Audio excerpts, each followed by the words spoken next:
Yes. Oh, no. We thought we might be in front of it.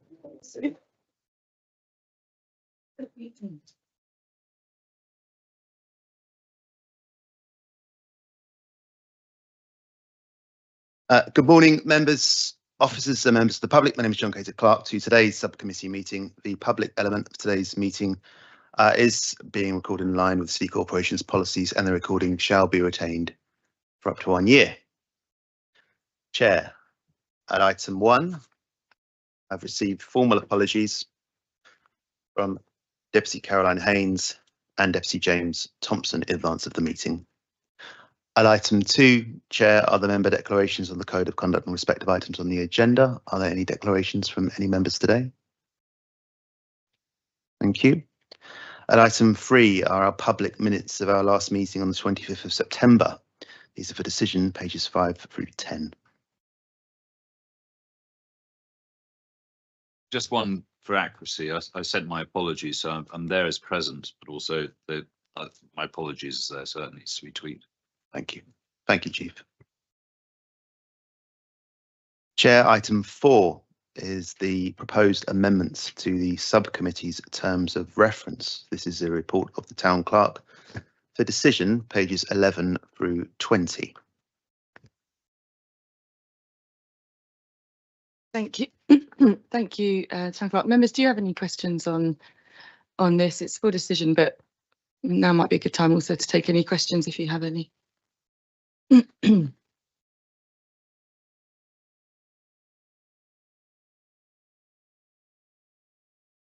My view, actually, I think it would be useful just to hear from officers if they're happy with it. I think if everybody's happy, then I'm happy. There's nothing that screamed out at me, but yeah. Thank you. We worked collectively with the town clerks and EDI, and yeah, we're very happy with them because we think they capture succinctly the duties of the committee and kind of update and modernise from the last version. Any other members before we move on? Okay, otherwise, brilliant. Thank you, Town Clerk. Thank you, Chair. Turning to item 5, the City of London Police EDI Strategy Report of the Commissioner of Police for information, pages 21 through 50. Again, thank you. So this is for information. So I'm pretty sure Kate's very happy to take any questions on this, if members have any. Do you want to present, Kate, then to summarise, I guess? Yes, yeah. Thank you, Chair. More than happy. So firstly, yeah, a big thank you to yourself, Chair, members, and Sarah and team for inviting representation from City London Police today. Yeah, my name is Kate McLeod. I'm a Detective Superintendent with the City London Police, having been here for 20 years now. And I'm head of our Inclusivity, Culture and Organisational Development team, also known as ICOD, which is a slightly unfortunate acronym, but it's probably worth me just giving a bit of background. I was hoping it would change, but no one came up with anything better, so we've stuck with ICOD. Probably just worth me giving a little bit of background before I spend perhaps just a few minutes taking through the strategy, if that's okay. So we've always had, as long as I can remember, some kind of E&I function here in the city, largely through presence of an E&I manager, along obviously with all of our staff networks that we have in the City London Police, driving forward a lot of our activities against protected characteristics. But fast forwards to 2022 and the tragic murder of Sarah Everard and the resultant review by Baroness Casey, we then created our own professionalism and trust department in the city. That's headed up by my chief superintendent and consists of our PSD, Professional Standards Directorate, so dealing with vetting, behaviour discipline and organisational learning and so on.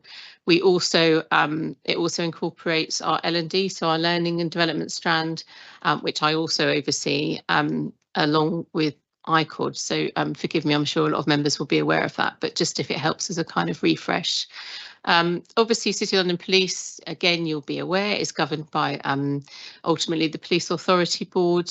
We regularly report, so we do a quarterly update into what's now PTC, Professionalism and Trust Committee, which previously was PSIC. Again, I'm sure you'll be familiar. It's Professionalism, Professional Standards and Integrity Committee, which is chaired by Mike Mitchell. So that's where our scrutiny normally comes from. And I appreciate I've been asked just to provide a little bit of an update on our strategy, which was published over a year ago now. So the one core ambition that runs throughout it is for City of London Police to be one of the most trusted and inclusive forces in the UK. The strategy itself, all of the details in there, and I know it's been attached as an appendix. Strategy itself has gone through a huge amount of consultation, both internally with our key department heads, along with our networks, associations, federations, unions, and so on, and also externally with various EDI experts and partners, academia, college policing, corporation members who were here at the time, and our public via our IASG, so our Independent Advisory Scrutiny Group. Also, again, there's detail within the strategy about our approach. We use 4 Ps, not in the traditional policing sense of prevent, prepare, pursue and protect, but we have focused on our people. So things like improving our representation and driving forward talent and leadership, our policies, so ensuring all of our processes are equitable, also our public, so building engagement and public confidence, and then our partners, so making sure our partnerships are ethical and inclusive. So none of this is new. So we've been doing pockets of this in City of London for a long time. And we're all working towards these aims. So the strategy, as I said, you may have had a chance to look and refresh yourselves. It's laid out over a 3-year period. Included in the report, I've just touched on some of our key successes over the last year, and I'm more than happy to provide members with any further detail on any of these.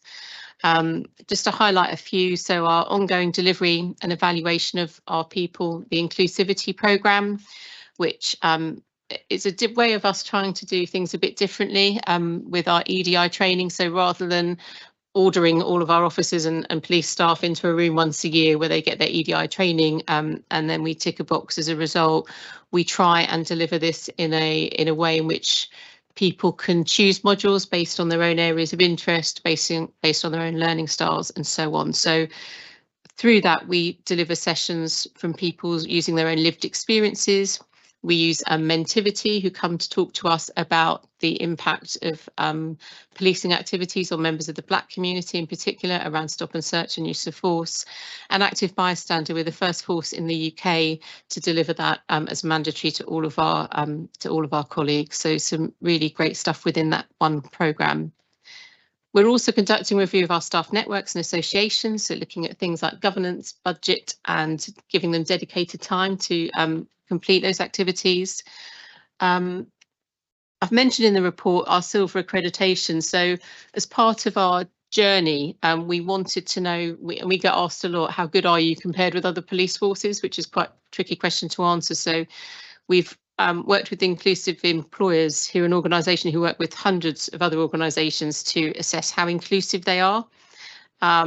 We provided detailed answers to over 100 questions against 6 different pillars, the result of which was that we received a silver rating, which we celebrated here in City of London Police and with the corporation. So this was the highest rating to be awarded to any police force over that period, which is great and we're really proud. However, we know that there's still a long way to go towards gold. We think that's going to be a 3 to 5 year journey as minimum, and even maintaining the silver is still going to require considerable and consistent effort.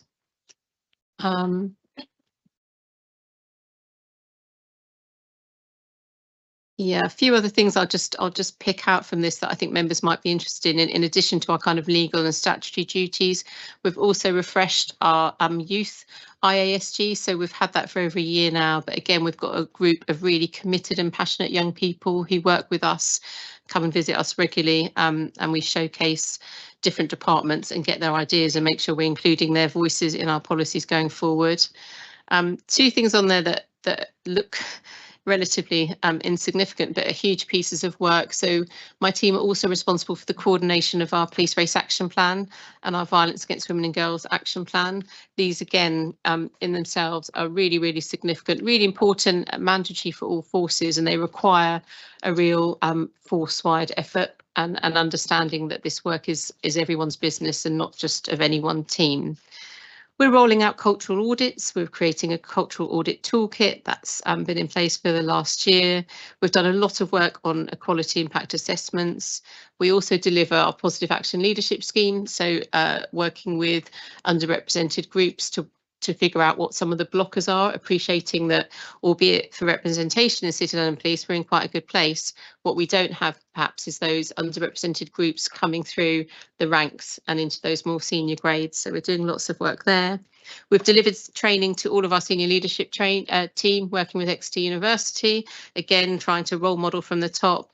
And another huge piece of work was hosting the National Black Police Association Conference last month, which again, we had delegates from all forces. I think there was over 450 actually in total, but a really big piece of work also. So yeah, in short then, we continue to drive forwards. I think we've got 76 actions in total, so it's no mean feat.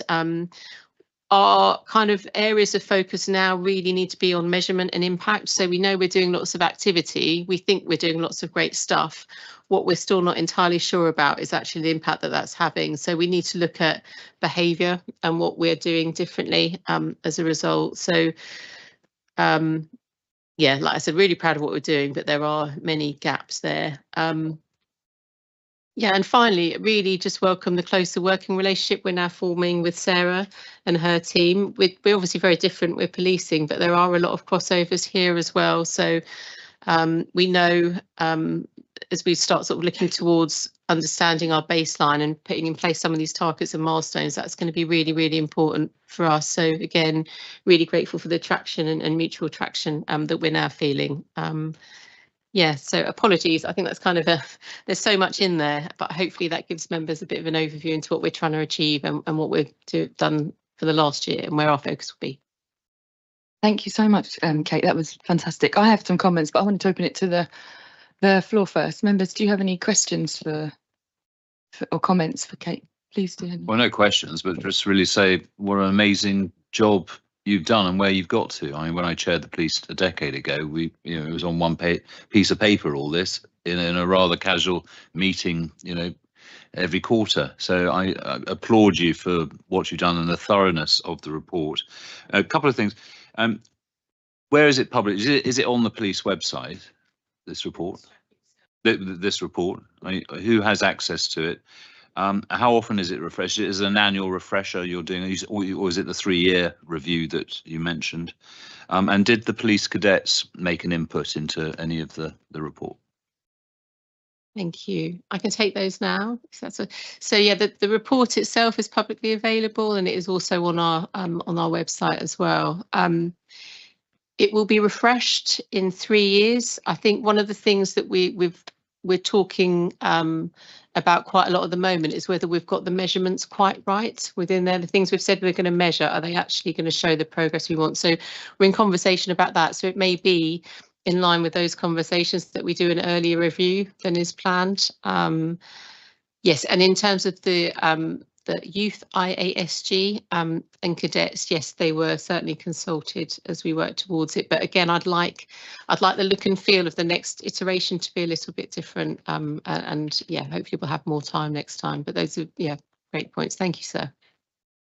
Thank you, Chief Commoner. Thank you, Kate. Any other members? Can I ask about the Youth Independent Advisory Scrutiny Group? Where are they drawn from? So are those city residents? Are they police cadets? Can you tell us a bit more about the composition of that group? Press my button. I can certainly find out. So they are a different group to the youth cadets. My chief inspector leads on that, and they aren't just city residents. They're brought in and recruited, I think, from various different areas. I know we've got a recruitment campaign looking to run next year to make sure that they are from a kind of diverse, representative area. Is that the point that you were getting to, or your concern was? Yeah, I think my concern is that I think it's a really important opportunity for young people to contribute. Mm-hmm. And actually, there are massive advantages to the city police giving out the message of how inclusive they are to children at an early stage. So develop that buy-in from a new generation, because I think, as you've acknowledged, I can tell you professionally, I'm afraid trust in policing is lost. Yeah. That is less true for the city police than it is the Metropolitan Police, which I think is something you should be very proud of. But unfortunately, that loss of trust impacts the city police, even though maybe they're not responsible for it in the same way. And where that's recognised, I think the relationship with young people in our community is really important, because if you can convince them that actually the police is worthy of trust, that's something that they'll take with them into their adulthood when they're living and working in this area. But if this group is not made up of enough people in that community, you're not going to have that benefit from it. And so if you're bringing in other young people who are, the other thing is, historically, recruiting young people into these positions has been young people who are or can be trusted, and according to the rules of effectively Victorian schooling and good behaviour. And those are not the young people that you need to be engaging with. So people picked out as the best in their class from nice schools in areas around the city, that is not going to be a worthwhile. It might be quite a nice meeting and it might be a nice group to manage, but that's not the work that needs to be done here. So my concern is that that's something that needs to be looked at very carefully. There need to be children at risk of being involved in serious youth violence themselves represented in that committee. That, you know, there need to be people from a diverse range of backgrounds, and there need to be young people from the City of London. And if that's not what that group looks like, then I'd really like some work to address that. And something to make sure. Kate, could I come in on that, just because I know some detail on that, unless you do. So this is something I raised and was really passionate about, and just as a sort of disclaimer, I worked really closely with ICOD on the creation of the strategy, but I've been along to several which is quite separate to the cadets and also the youth IAG events that are run in the city by some of your policing colleagues. I can't remember all their names, but they deliberately and intentionally go to organisations where there are individuals, young people rather, that really don't trust the police, where that relationship is very fractured, if at all in existence. And I've went along to a couple of the days and they were really, really helpful.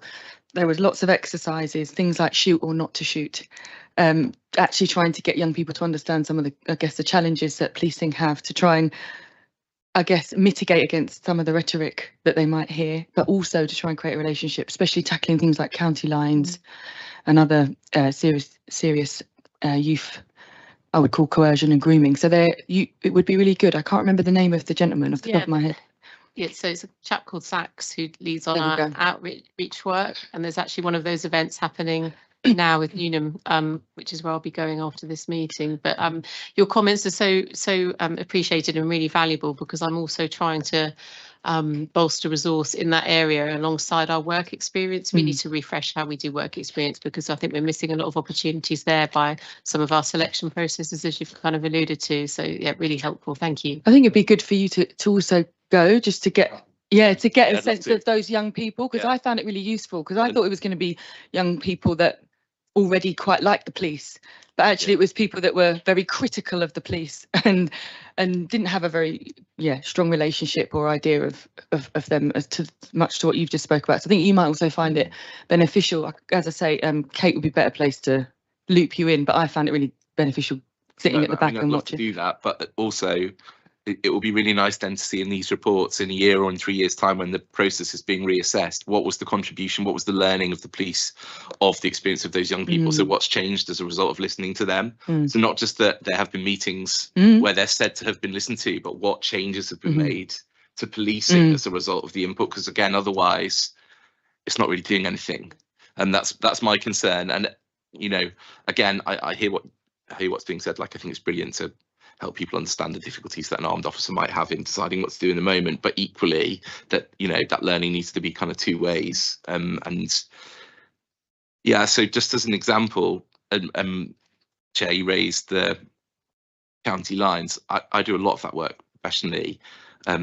Young people in the City of London are less at risk of recruitment for county lines. I think we know, probably historically, Croydon's been a hotbed of recruitment for almost all of the county lines operations, disproportionate number in the UK. But there are information leaflets in the primary school about county lines that are just not targeted at primary age children. So City of London police publications are on display there. But again, that's an example of where the needs of children clearly not being listened to, and you know, that there needs to be nuanced communication. It may be that they're intended to be parent leaflets, but they're on display in a public place in the school. That's an example of where, you know, city police could work. If it's right to tell primary age children about those risks, and it may be in year 6, year 5, year 6, then think about how that project's delivered, and yeah, just think about the range of young people that policing needs to reach in terms of age range as well. But yeah, love to get involved. If I can help at all in any way, please let me know. Thank you. Members, any other comments on this or points? Otherwise, thank you very much. It was just my other point was just absolutely brilliant to see all the work that's been done, and also for the progress update. It was just a comment really to say that I'm pleased that there's going to be someone joining you to look specifically at the evaluation and the measurements, because I think it's important, to the Chief Commoner's point, that there is a regular update to the reports.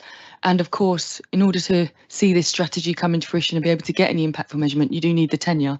So 3 years is important, but I do think it would be really great, to the other members' points, when the person joins that can specifically really help around any vagueness that was already sort of anticipated in any case on measurements. I'm pleased to see that that's been progressed really. Unless there's any other comments or questions, should we move to the next item? Thank you, Town Clerk. Thanks, Chair. Item 6 is the Social Mobility Employer Index results. This is a report of the Chief Strategy Officer. For information, page 51.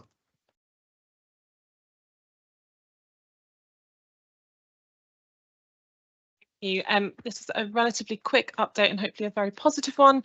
And I get to say that City Corporation achieved its highest ever ranking of 24 out of 140 entrants in the Social Mobility Employer Index this year.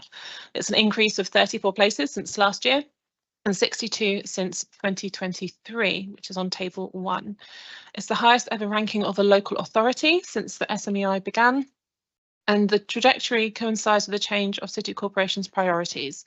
Firstly, establishing socioeconomic diversity as an equality objective, and secondly, moving the EEDI portfolio under CSO Dion Corradine. Internally, there's a sense that the submission reached deeper and wider across City Corporation and its institutions, which is one of its strengths comes from. And you'll also see in table 2 that the outward facing work is really strong, and would likely be a top 10 if those were the only assessed areas. So our internal facing work is our next priority. So things to do with recruitment, internal progression and culture. And this is also where we get to learn from our existing success. So that's our challenge, to raise our game internally to the same external quality, to use the learning and promote that knowledge exchange. And so to do this, I'll be working and meeting with HR SLT in the coming weeks, and to work out how best to accelerate that progress. And I'm also forming a community which connects across the whole of the City Corporation and its institutions, deliberately connecting with governance and infrastructure to unite those activities and work towards a shared set of outcomes. Just as on my final point, socioeconomic inclusion is also very visible in the EEDI roadmap and woven through the EEDI strategic framework. So this is not a standalone piece. This connects with all the work we're doing within the EEDI function. And just to say thank you for your continued support at this time.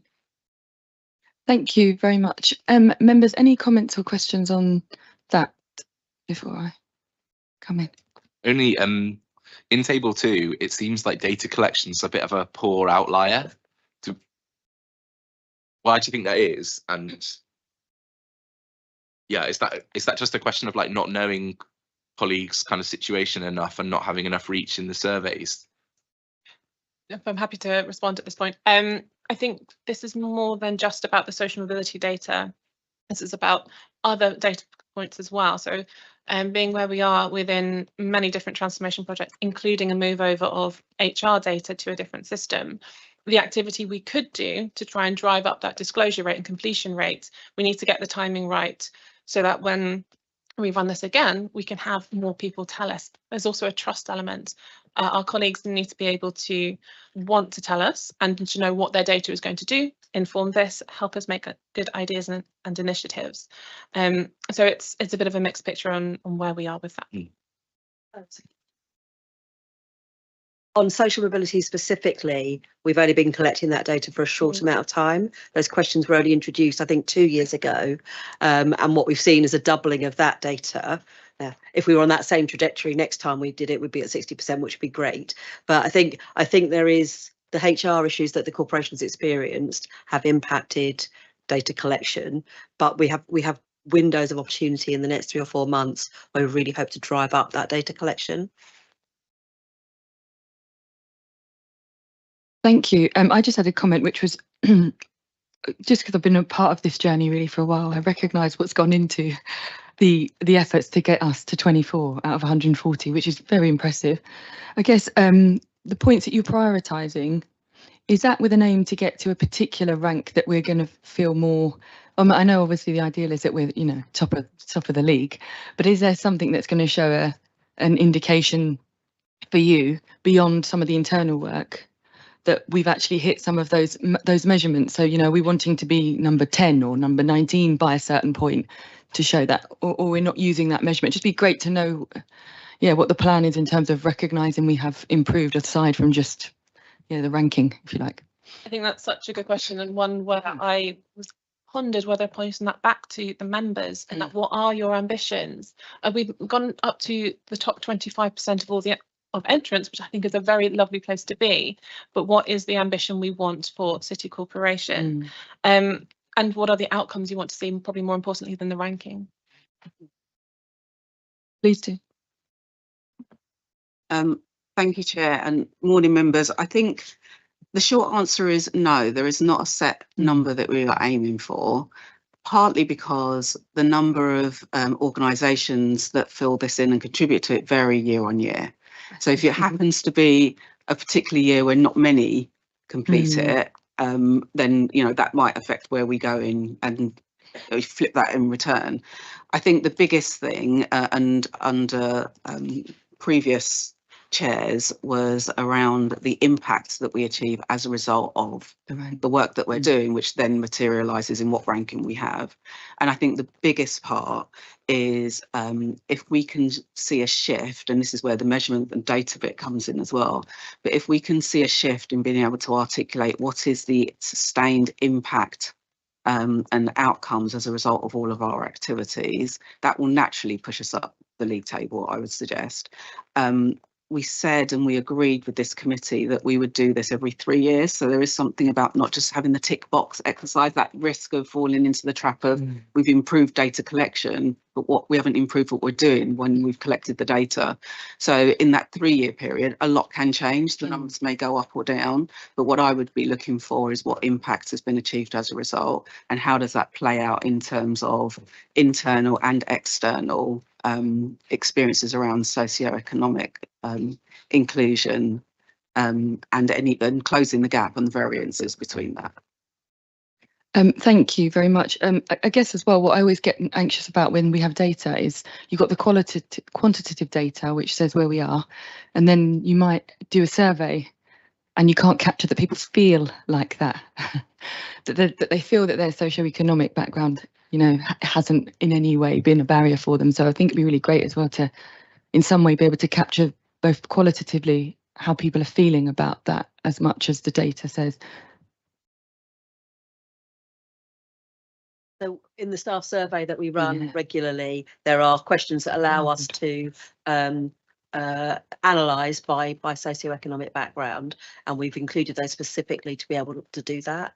So as and when we get the next staff survey data, we'll be able to kind of look at that and feed that in. I think we're bound by the framework. What we tell them doesn't stop us thinking about what kind of reports we want to run for ourselves. Yeah, precisely. Brilliant. Thank you very much. Thank you for those reports. Any other points, members? Let's go back to say, when you're saying what we should aim for, I find it really frustrating that there's any other standard other than sort of world leading, because that's what we always, the chair of policy always talks about us being a world leading city in terms of financial services, and the aim for the corporations to contribute to that.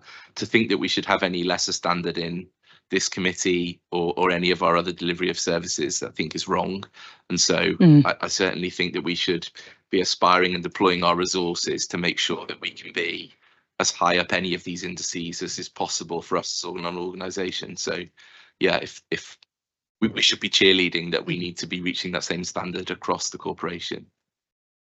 Yeah, please come in, do. And completely agree. Just to reassure, on the spectrum of, and I always sliding being consistently competent before we get to brilliant basics to being world class, this is definitely to the world class side. So we haven't rested on our laurels when it comes to social mobility, economic inclusion, and so on and so forth, which is why it features as one of our equality objectives. So completely agree with you. Okay, thank you very much. If there's no other comments from officers or members, should we move to the next item for Town Clerk? Chair, thank you. Item 7 is Faith in the City. The Director of Campaigns and Engagement to be heard. Thank you, Chair. I just thought it would be helpful to provide a brief oral update on progress over the last 2 months. There was a hugely successful event to launch the research report at Mansion House at the beginning of October with Lord Rowan Williams, former Archbishop of Canterbury, who has kindly agreed to act as patron for the project and will add his heft to our work going forward. And he highlighted the fact that, frankly, cracking the role of religion in the workplace in this country is something those active in the faith space have been interested in for a very long time. And I would hope, actually, and I'll come to this in a second, and another thing that would, if we develop this correctly, show us as both innovative and world-class in this space. There was significant turnout from business at that event and a number of follow-up conversations with particular businesses who are interested in participating both in a future pilot of the programme and, frankly, in a service that they pay into for their staff. Because as the feedback that we received in the research, that this is something that businesses feel that they need expert advice on managing matters of faith in the workplace rather than something that they wholly service internally. Some further positive news that a developer in the city has begun conversations with us around potentially using the cultural space in their development as a long-term home for a faith facility. That would obviously emerge over a number of years and would require funds to be raised by Faith in the City for things like the fit, etc. But they would cover the rental costs. There would be no rental costs for a very long time, as per most cultural spaces. In terms of next steps, the Faith in the City team have put a bid in for the Community Infrastructure Levy Neighbourhood Fund, enough to last them approximately 18 months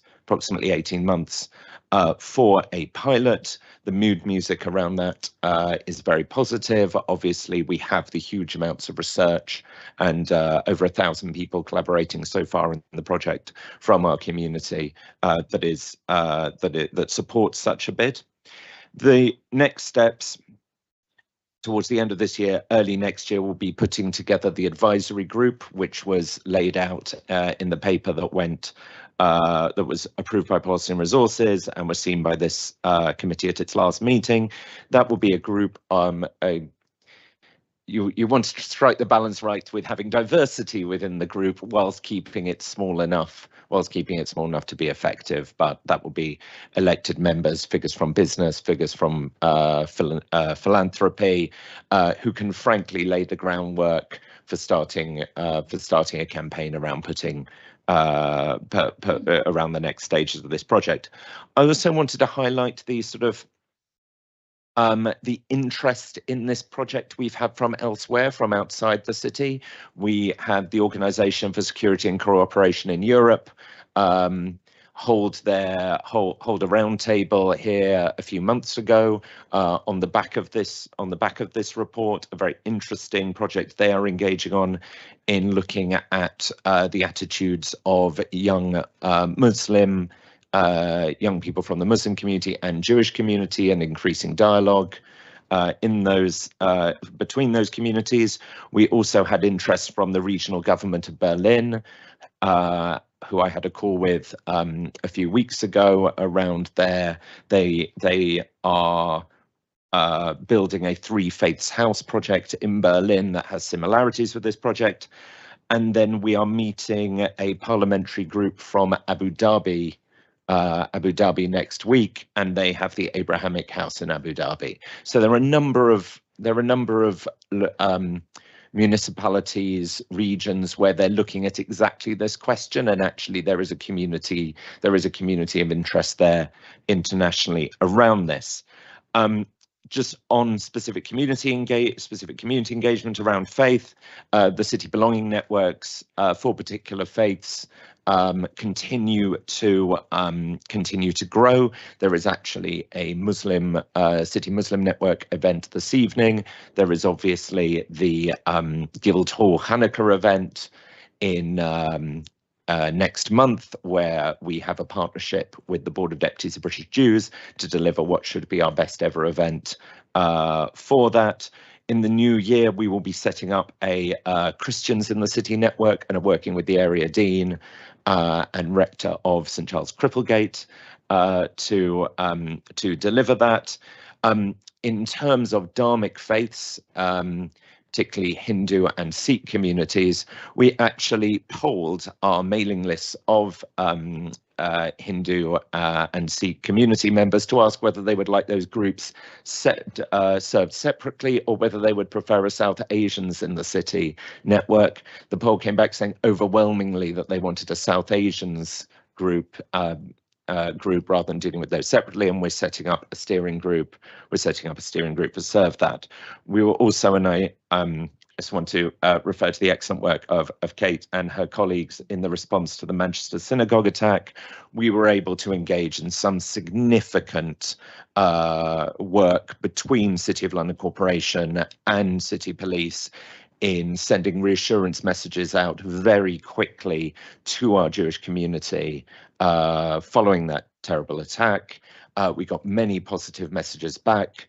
The Lord Mayor and others visited Bevis Mark Synagogue for Saturday prayers on the Shabbat following the attack, and Kate's colleagues were brilliant in providing physical reassurance at Jewish sites. On the slightly separate issue, another separate issue around the need for Muslim prayer space.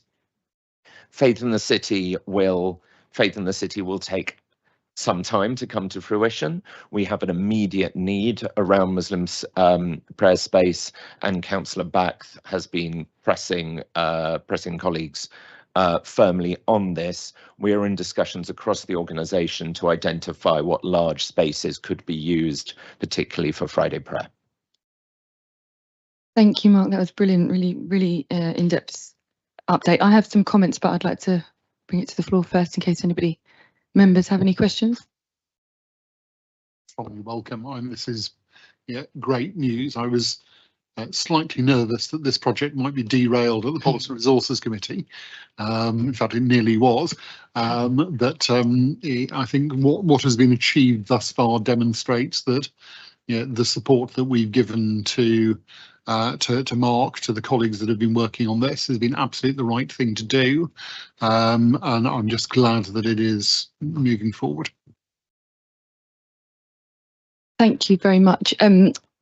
Just to echo much of what Edward has said, but also just to say, in my role as a governor for some of the City of London schools, it just occurred to me, even in relation to the partnership work that you've been doing with the City of London Police, if we could be doing a bit more with our schools and our students, particularly because I think from what I've understood from visiting some of the schools, those that do have populations of students who might be Jewish or of Muslim faith, they found it sometimes that their teachers haven't necessarily felt equipped to have and facilitate really important discussions to their well-being and what's impacting them in their homes with their loved ones, and also those that are abroad in the countries that we're seeing impacted by some of the dreadful things we're seeing in the news. And I just wondered if there's an opportunity to provide some join up on the safety element, and that, do find a police officer, do talk to them if you're concerned about things, but more than that, is there a way that we could create a space or some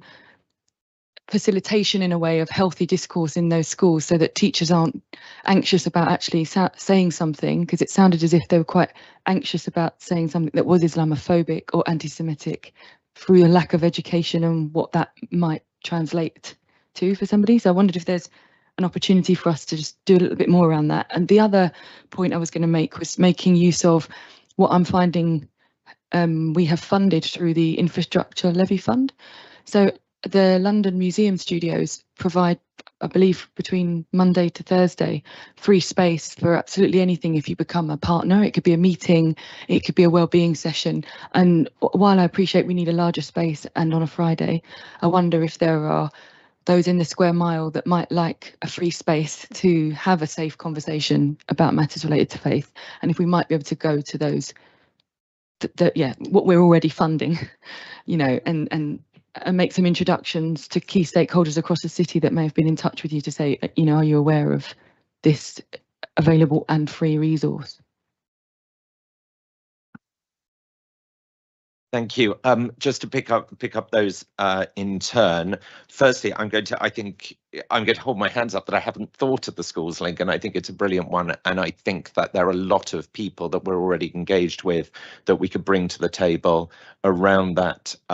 Deputy Nighat Qureshi has recently introduced me to a group called Nisha Nisam, which is a Jewish and Muslim women's network firmly increasing that dialogue between communities. There are schools initiatives that are similar. There are schools initiatives that promote understanding of both Islamophobia and anti-Semitism, such as a group called Solutions Not Sides.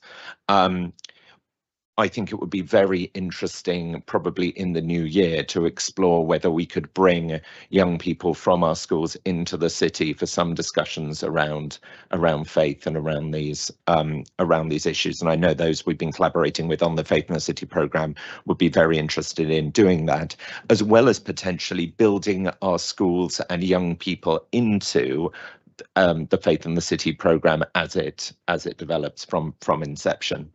On the spaces issue, we are talking to the London Museum already. I think it's potentially a very certainly around the Muslim prayer issue, but I think it's certainly also worth exploring whether they could be a space for chaplaincy in the sort of meanwhile, in the immediate term. There's sort of meanwhile that starts in a few months, that would start in 6 months' time, but actually, as you say, it could be immediately ready. Thank you. Thank you very much. Please do come in, Sarah. Thank you. Just wanted to come in on the schools part because I've been visiting each of the schools myself. The City of London Girls' School, Boys' School, and Freeman's, the ones that come directly into the and they have some programs and resources that they're doing with their students. So perhaps there's something about leveraging those as well, and encouraging that cross fertilization to the wider schools. Thank you very much. A point I meant to make earlier, actually, in relation to the relationship between Faith in the City and City of London Police, was just in my work with the Met and counter-terrorism and some of the increase in young people under 16 that are there's the intersection between neurodivergence and faith that are at risk of grooming and unhealthy discourse around their faith. I just wonder if there's also an opportunity to perhaps Faith in the City link with, I think it's Sachs, you said, to think about how we might tackle that. Because while we've got some schools that fall under the corporation, those that still have our logo are sort of sitting around the edges.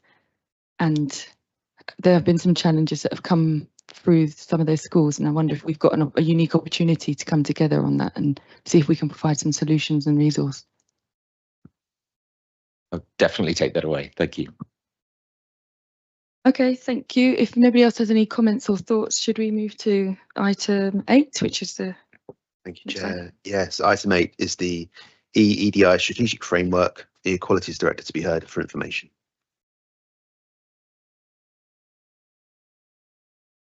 Thank you, Chair, and thank you, members.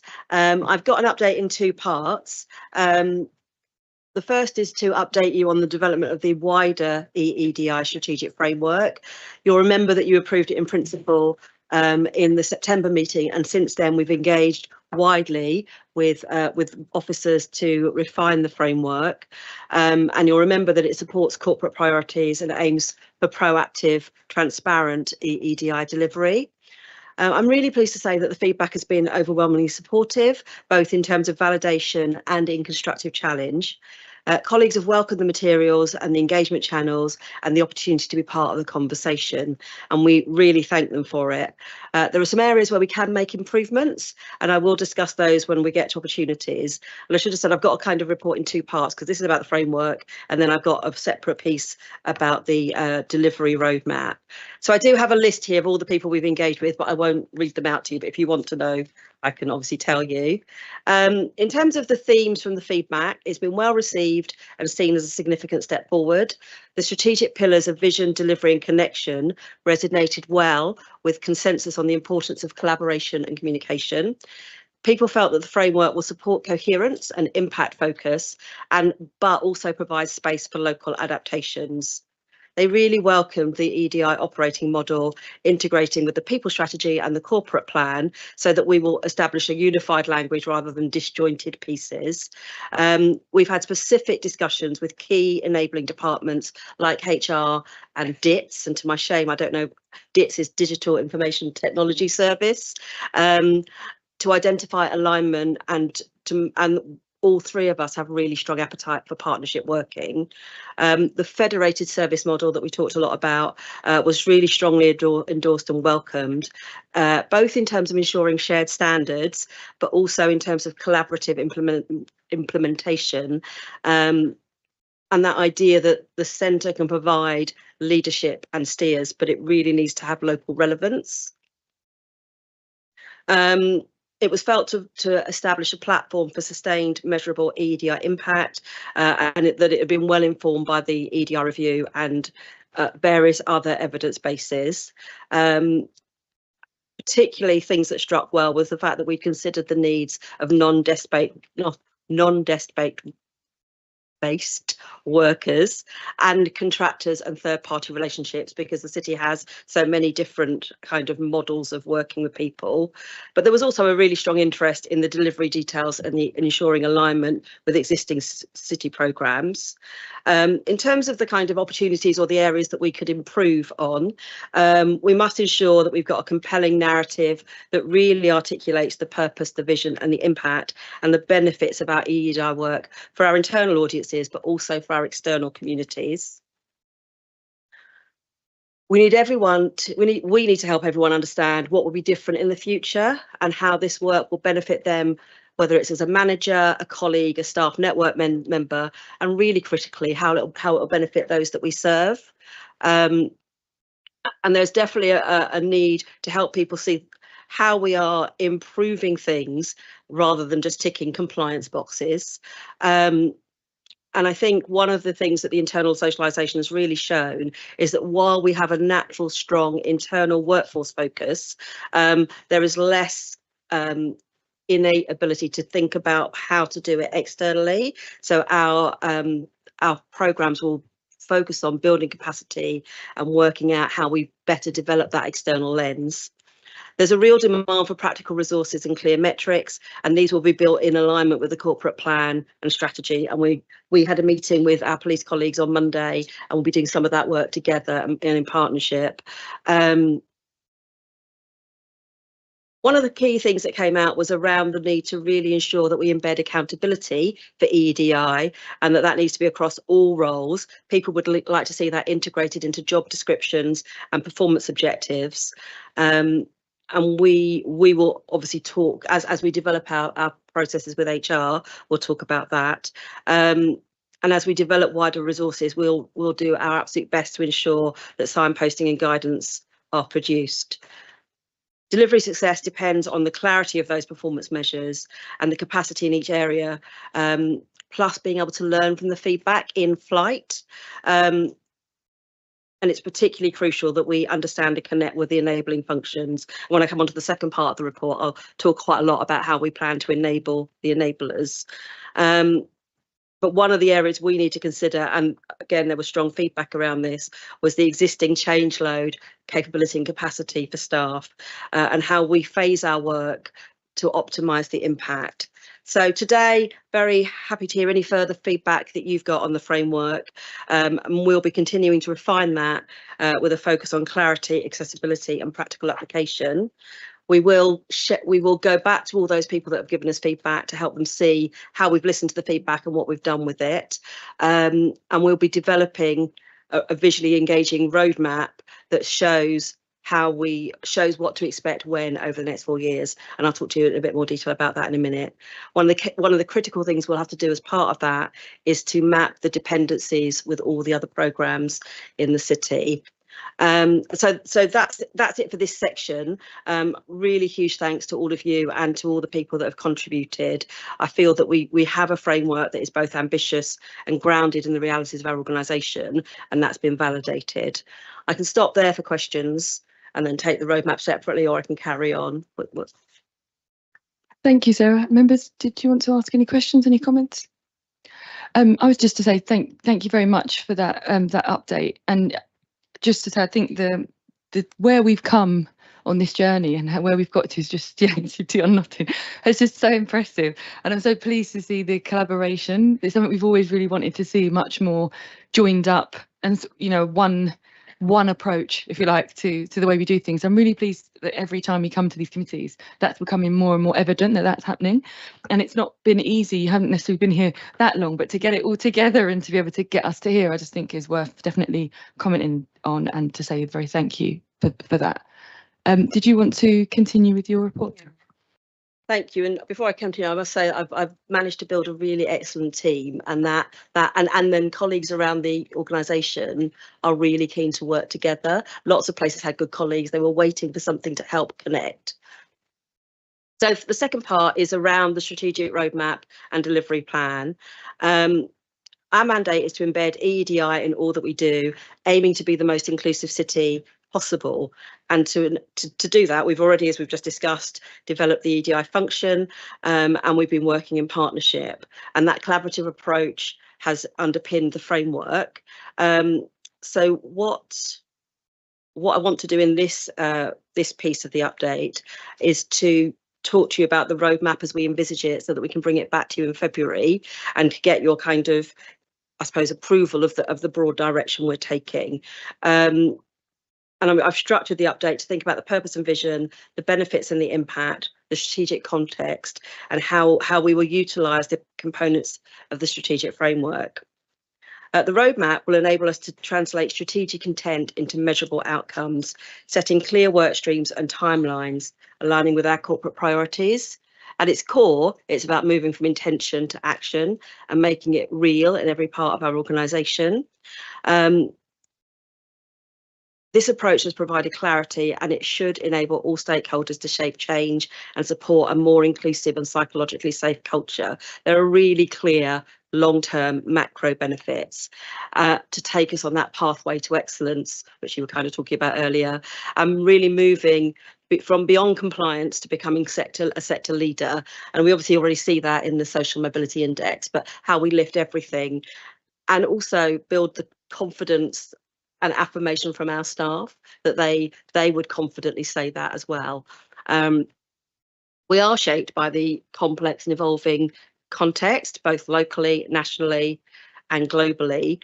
And we have this really unique role or set of roles as a local authority, a service provider, an employer, a governor, a convener, a trustee. And so in all of those areas, our roadmap must speak to them, and we must lead by example. The roadmap will enable our federated model, ensuring that EDI is embedded not just centrally, but across all institutions and departments, tailored to local needs while maintaining shared standards. And I've put a lot of personal effort into that, kind of connecting with each part of the organisation and trying to work out what will work effectively. So, for example, talking to City of London Boys School and City of London Girls School, actually they operate slightly differently. So it's not even that you can just say this is how we will do it with the schools. You kind of need to nuance that. And as I've mentioned already, a key part will be mapping the dependencies and aligning with existing programmes. We believe that much of what is needed can be delivered within the resource envelope already provided, but clearly we will cost what we are planning and then raised those discussions. Just as a reminder, the framework consisted of theory of change, which was about outlining the outcomes and looking at the activities that need to get there. The maturity matrix that provided a structured path from foundational to world-class practice.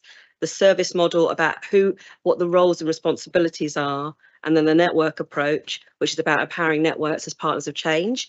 We are, in this next couple of months, doing a lot of work around networks. We needed to get the kind of basic framework in place. So Arthur, my colleague who's online, will be liaising with the network so they can really be supported to be those partners of change. And then the roadmap will forecast work streams between now and 2029. And we've identified 9 key work streams. And I will read these out to you, so I think it's important. So one that we're calling enabling the enablers. So that is all the functions like HR, finance, the IT function, where staff or customers kind of have touch points with them. It's really important that they are diversity and equitably fluent, and that the way that they both provide their customer service and their design their processes are cognizant to the users. Data reporting and insight, which we've obviously talked about, really getting clear on what are our metrics, how we will measure them, and where that data will come from, and importantly what it actually tells us rather than just having the numbers. The EDI service and development. So whilst we've now, I feel, got a confidently good team, we need to make sure the rest of the organisation understands what service we're offering and takes that up. We already developed, so the 4th stream is EQIA integration. We've already this year rolled out new guidance and training products around that, but making sure that every part of the organisation knows about it and is using it, and then refining that where it's needed. We met this morning to talk with the person who's leading the EQIA on Ambition 2025. That will need the basic approach with some extra pieces to make sure that we cover the ground. Staff diversity network development is 6, socioeconomic inclusion 7, a whole work stream around dialogue and connection. One of the things the review really clearly showed is that there is actually lots of really great work going on in the city in all kinds of different ways, but you can be 1 metre away from it and not really know about it. So a huge amount of effort needs to go into connecting and being able to hear all the different voices. And then the 9th stream is around accessibility. And the way we plan to structure the roadmap is for 2026 to be very much that assessment, baselining, designing the programmes, and for over the next 3 years to roll those out and to build each year on the kind of solid basis that we create. And just to reiterate that we will look, the roadmap will look at our different roles in governance, service provision, employment, and kind of as that convener and trustee. And we'll develop through that a whole collateral package, which will include the key messages and calls to actions for leaders, managers and the wider workforce, as well as thinking through the external messaging.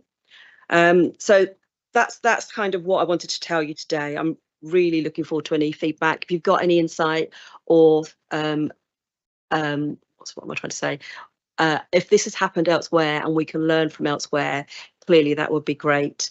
And our next steps will be kind of starting to test it with officer groups, mapping the costs and dependencies, so we can bring you a really kind of robust delivery plan to look at next time.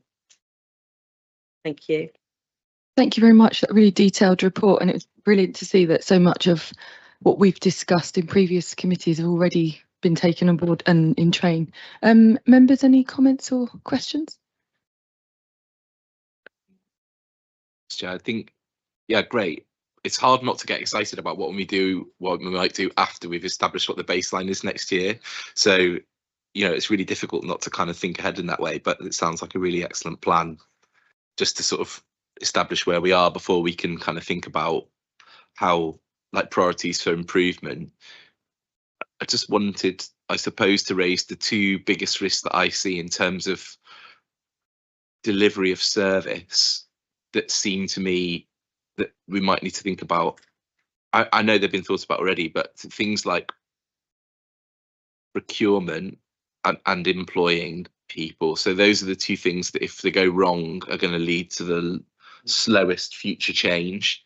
And something that the public are very concerned about at the moment, you'll have seen in the press, and those of us on the committee have been written to by many people, are the procurement processes for the cafes in the park, right, as an example. And I can see that, you know, we saw the documentation around the tendering and so on, but I think probably we can improve the building in of E&D requirements into tendering processes in a way which better reflects the ambition that you've just been speaking about. And I personally would like to see that happen sooner rather than later, because there'll be tenders in the next 12 months that I think would really benefit from that, and that frankly we'll be stuck with for then the period of the life of those contracts. And so, yeah, I think some work with those people in those roles as a matter of urgency would be really helpful, because I'm not saying that, you know, it may be that that's teaching grandparents to suck eggs, but I think it would be really useful. And I personally am not sure that's always been reflected in the processes that I've seen in the short time I've been here. And so I think it would be really helpful for people to realise, you know, or give them the framework to think about what might have been seen to be usual or common features of a tender in their particular area that actually have unintended consequences for those who might feel able to be involved in the delivery of those services. So yeah, that's something I'd like us to think about. Thank you, that was brilliant. Thank you, Janine, please do go ahead. Thank you, Chair. And thank you for raising the point. It is a really important point and a core part of the work that we're doing to develop our approach to procurement and contract management. I think it's probably only Edward Lord, who has been in this committee for some time, who recognises that I joined this committee when it was first created at the beginning, because my remit is around our procurement activity, but also how we invest in our projects, and very much because we recognise that actually thinking about how we use our spending power, how we leverage our investment as a way to drive kind of improved outcomes, and making sure therefore that issues around EEDI are a golden thread through all of our processes, exactly the point of why I continue to come to this committee and work. So we're doing a lot of work at the moment around what we call responsible procurement, which looks at a number of priorities for the city. Our top priorities are around sustainability, around embedded EDI and delivering kind of social impact, and diversifying our supply chains. And there is absolutely more work for us to do. We're in the point of view at the moment where we are reviewing our procurement governance, and the team are setting up an officer working group to do that. So hopefully Sarah has received an invitation to join that group. If not, she will be very shortly, as we recognise that this is around us really using the new procurement policy framework to drive the outcomes and the ways of working that we want as an organisation, and also using that to influence our partners wherever possible as well. Thanks, Sergin. Can I just ask that comes here? So when it would be great for us to just see that when that's being drawn up, and just absolutely. have some input. Yeah, thank you. Thank you. Any other questions or comments from anyone before we move to the next item? Okay, should I comment on the? Yeah. Just to say, we're moving the culture strategy and the statutes, which you can see on the agenda, into 2026. This is because the strategy needs to be heard at another committee ahead of the EEDI subcommittee. And the statutes project is actually complete. So I just need to make sure I'm giving you the correct information here. And it's due to its close. Due to its close fit, with the culture strategy, it's going to be reported at the same time as part of that package. So just to say they haven't been forgotten, we're just moving them into the meeting of 2026 so that they can make a decision at a separate committee. Thank you. Thanks, Town Clerk. Thank you, Chair. Item 11 is the transatlantic traffic of enslaved African people. The Qualities Director to be heard for information. Thank you. And I'm giving this report update on behalf of Emma Markovitz, who's unable to be here. So I'm just going to read what she's given me to read. But I'm on the project working group, so I can answer I would hope, a lot of questions. So the University of Lancaster completed an extensive research project funded by UK Research and Innovation titled The Register of British Slave Traders. They plan to publish their findings in 2026, which will include a searchable database revealing the financial connections and legacies of individuals and institutions involved in the trade of enslaved African people. Our project commissioned a piece of focused research using this data and records at the London Archives. This was to uncover numerous connections to the City of London and its institutions, showing how various individuals across the social spectrum benefited financially from the transatlantic slave trade. Institutions such as the Bank of England and the Church of England have already begun to explain their historical connections to this trade. Our research will cover individuals such as Lord Mayors, sheriffs, aldermen and common councillors with financial ties to the trade between 1640 and 1807. Understanding these connections will enable us to own our past and develop a narrative that addresses our history. We can promote transparency and understanding through various activities, ensuring that this narrative is integrated into our city corporation story. The research will provide a comprehensive report on the transatlantic trade in enslaved African people, focusing on the City of London. The project will recommend engagement activities, including meetings with affected livery companies, briefings to staff and members, educational sessions for schools, and a walking tour to contextualise the findings. This project aligns with the corporate plan, the developing cultural strategy and the EEDI framework. A dedicated working group on the transatlantic traffic in enslaved African people oversees the research and formulates recommendations, reporting to the Policy and Resources Committee due to its PIF funding. Updates will be provided by the Culture, Heritage and Libraries Committee and the Equality, Diversity and Inclusion Subcommittee.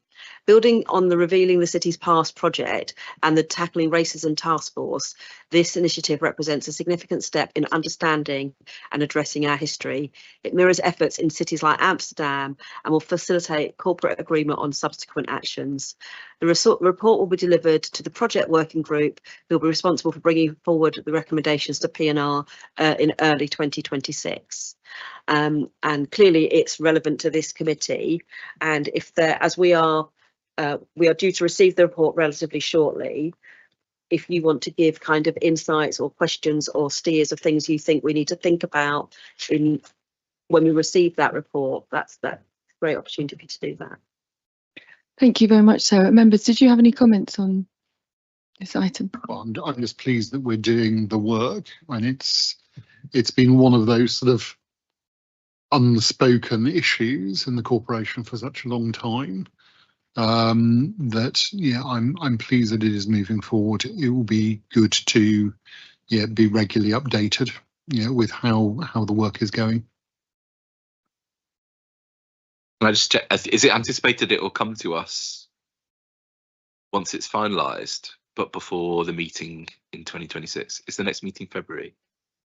Yeah, our next meeting is in February. Officers are kind of working through what the governance sequence is, but also what the most effective way of engaging members is. And I think a working proposition would be a more informal briefing that went cross committee to allow people to kind of see and engage with the report. But that's all to be worked out. And I think the owning committee is P&R, so it needs to go there as the primary place. But we're a subcommittee of P&R, and generally, if there are things that are going to go to P&R on which we may have comments, they ought to come to us first, so that we can then add our comments before they hit the Grand Committee, because otherwise there's no point in having us. Yeah, completely agree. So what we've done in the past, is around the sequencing. So if it needs to have an extraordinary call of the meeting, then we will do. If we need to do it informally, but there are formal comments submitted and a note on behalf of EDI sub to P&R, we will work through that, but we will not bypass this committee. Yeah, I think that's really sensible, because I think this is an issue that probably people, me included, will need some help with. So I think it would be really useful for us to think about how best to communicate whatever we think needs to be communicated to members who are then might be asked about it, because I think being really frank, there's just a massive risk that members will not deal with this well. And in terms of engaging with people who might, you know, it's just the sort of thing that people might want to engage with us about as members after it becomes public. And I'm not positive that a sort of voluntary members briefing hybrid by Zoom or in the building, that kind of usual way that we disseminate this kind of information, I'm not sure that that's going to be enough for people. I think we might need like a toolkit that people can have to look at for themselves to work out, do you know what I mean, a bit of guidance about how you might respond to these inquiries, maybe us have some thinking about what future projects that we foresee arising out of the information. And for us to have that discussion first, I think would be really useful. But personally, I think we're going to need a bit more guidance for people about how to tackle those issues, because there are people poorly equipped, I think, to be able to have a conversation around such a kind of difficult issue that's flowing from such an important piece of work. Thanks. That's my view. Thank you, members, for those points. It was one I was actually going to raise. I think you've said it very well, but there's also, there's just a psychological safety element here of when we do this consultation piece where people in the room having conversations about this, they really do need to be fully educated on the consequences of unintentional harms that may be said, to your point, just because they're poorly informed about exactly what this is. And I think sometimes to ensure comprehension, it is to your point around this, an in-depth consultation and briefing, but also making it really clear what this is and what this isn't, so that everyone's very, very clear on what we are doing, but what we're also not able to do.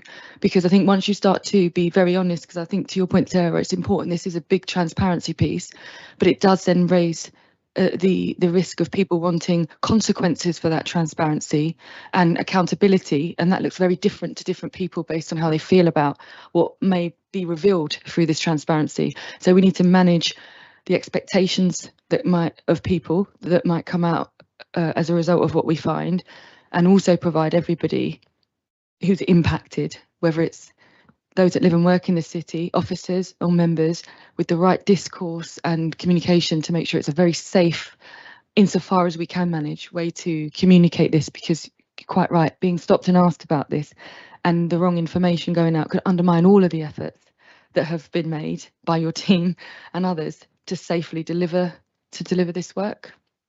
I am very nervous that there are some members, and indeed some of whom, for whatever reason, sit on this subcommittee but never turn up, who may be extremely difficult on this subject. And I think we need to think about how we are going to handle this, because the risk of us being sort of beaten about the head by people who believe that we are being too woke or whatever it is, because that it's just constantly coming up now. There seems to have been an unleashing among certain members of a permission to be quite aggressive on these subjects. Thank you for all of the comments. So 2 things to note. One, obviously we'll take all of this back for Emma Markovich, but secondly, and hopefully to maybe reassure is too strong a term at this point, but to inform you. So I know that Emma has been thinking about this long and hard. I was part of the really early meetings with Lancaster University, who undertaken the research we'll then publish, around lessons identified as to particularly those organisations, individuals that have got it wrong. This is one of the learning points that came up. So it was also looking at the various different groups that will wear multiple hats, as referenced here, members of this committee, but also individuals within this committee who might be looked towards as being the subject matter experts on behalf of the rest of the members.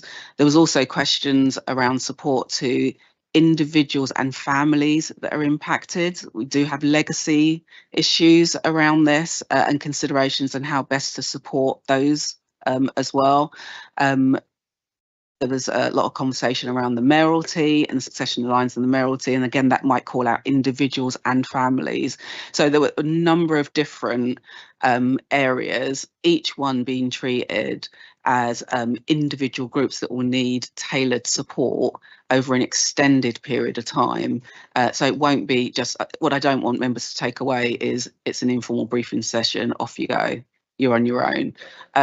So we would take all of this feedback back to Emma. I know it will go into the pot with everything else that she has been looking at, but rest assured, none of this will be new. It will be things that have already been in the pipeline. What I'm not cited on is the sequencing of all of this to make sure that we don't end up in a position where actually on paper it looks like a seamless plan, but in practice there's not enough time to really have members digest, reflect the psychological safety point as well, and identify which might need some additional support on an ongoing basis.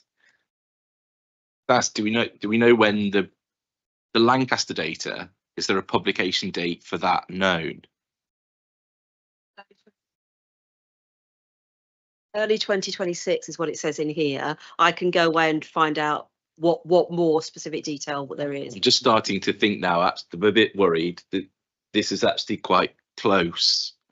So, and the more we talk about it, the more I think about it, the greater the risk. Just, I hope they'll forgive me, and I'm happy to talk to them about it. But I think there are some lessons from what happened with the Portal Trust in the east of the city. Sir John Cass obviously was somebody who was dealt with quite quickly in that flurry of activity, for very good reason, because he was a primary profiteer from. Actually, in truth, he wasn't. His father was. Yes, but he wasn't. The money that Part of his money, but yes. He still owns the office buildings there, and all of those things. Obviously, they went through the process of dealing with that, and Sorry, Mr. Williams, your microphone's. Oh, sorry. Yeah, they went through the process of dealing with that, and it's clearly been very challenging for them. And having kids in that school and seeing the way that that's been managed, even just in that kind of micro level, there's actually a lot still going on there, and there's a lot of consequential harm done by what has or hasn't happened in that kind of environment. And my gut feeling is that that was the legacy of one family, right? And it feels likely to me that there's going to be a lot more to come in respect of looking at 400 years worth of City of London history. It's quite a lot for us to get on top of by early 2026, to have members in a position that we are not, leaving them open to the possibility of them contributing to future harm in the way that they're responding to very proper questions that come quite quickly about that legacy. So yeah, just I don't, there's no solutions there, I'm afraid, but I'm worried. Can I take an action, please, that we have Emma write to all members of this committee as soon as practically possible, outlining just confirmation around the dates in particular, because I know early 2026 was mooted right at the start. I'm not sure when we say early, whether what that actually means in practice and what publication actually means in practice. There's a difference between publication versus factual accuracy versus lots of other things. But I think rather than get into the detail now, I think it would be helpful if we could ask Dr. Markovich to write with an update addressing some of these points that have specifically been made, but also providing this committee with what support will be ongoing and the key points as to when this committee, in whichever way, shape or form, will be engaged prior to it going to policy and resources. Thank you, Dion. Members, any other comments or points on this? Officers, no? Thank you, Town Clerk. Chair, just to add on that point in terms of timeline as well, to throw into the mix, we meet next on the 18th of February. There is a P&R meeting, however, it's the following day, the 19th of February. So I will speak to the new permanent clerk, to this subcommittee, to liaise and coordinate with colleagues here to find out what we can do in terms of changing the governance route for this. Chair, turning now to item 12, questions on matters relating to the work of the subcommittee whilst in public. Any questions, members, officers? Oh, yes. Okay. Sorry.